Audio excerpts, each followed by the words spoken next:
در دهه ما قریب تمامی خواجگی ها انگور پرورش میکنند تا که انگور نمی را از خاک میگیرد که در شرایط خشکی امکان نگاه داشتن نمی در زیر تاک کم است. اگر آب به مقدار ضروری در تاک رسد میوه خوب میپزد و ما اگر نوده های زیادتی او را بریده نپرتاییم جنگل شده میوه را نغز نمیدهد، میده میشود و جای نودرکار نوده های نودرکار را ما بریده تاک را تازه میکنیم که در حال آزاد افزایش یافتن آهسته آهسته حجم انگور نسبت به پیشتر خوبتر شود.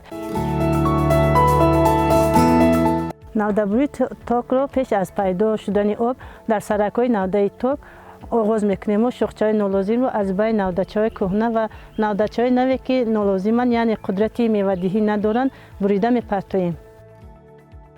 فایده نوده‌بری خیلی زیادند. مثال اول نوری آفتاب خوبتر میرسد و شاخه‌های نالازم شاخه‌های لازمه رسیده حشرات‌های ضرررسان را نابود میکنند و از همه مهم حاصل زیاد گرفته مقداری زیاد گشته مقدار زیادی آب اسراف نمی شود.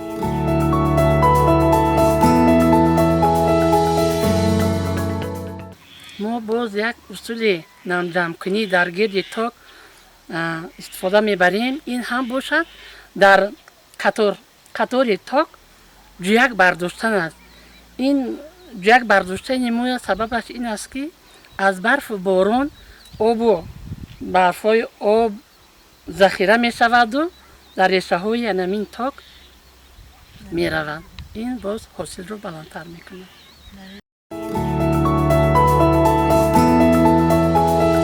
غیر از این باز ما یک اصول ملچکنی